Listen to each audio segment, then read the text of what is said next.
In 1817, the soil of Odisha was soaked in the blood of warriors who dared to challenge the might of the British Empire, long before the history books officially began their tale of independence. This is not just a story of a rebellion, it is a testament to the iron will of the Paikas, the martial guardians of Odisha, whose courage remains largely etched in the shadows of time. While the world remembers 1857, a spark of defiance had already turned the landscape of Odisha into a battlefield 40 years earlier against the relentless greed of the British East India Company. The lush, dense forests of 1817 Odisha were about to become the silent witness to an uprising that would shake the foundations of colonial power.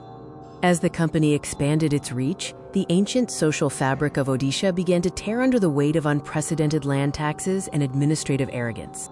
Enter the Paikas, a traditional warrior class, landowners by heritage, and defenders by destiny. They were not mere farmers, they were the shield of the Khurda kingdom.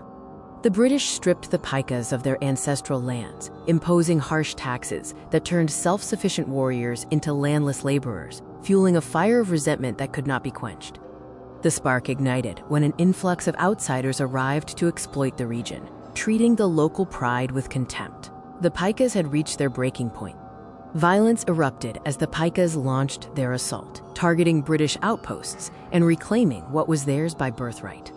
Under the command of Bakshi Jagabandhu, thousands of warriors marched towards Khurda, their banners flying in defiance against the colonial flag.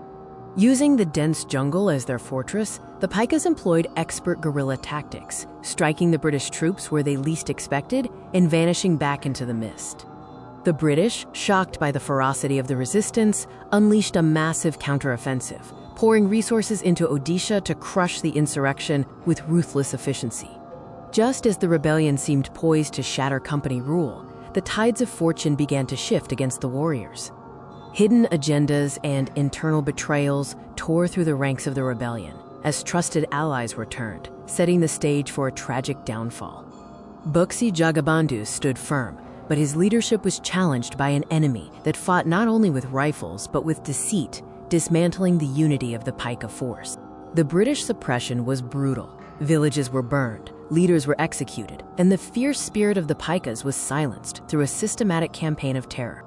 Though the rebellion was quelled, the sacrifice of the Paikas sowed the seeds of freedom, serving as a beacon of inspiration for future generations of Indians.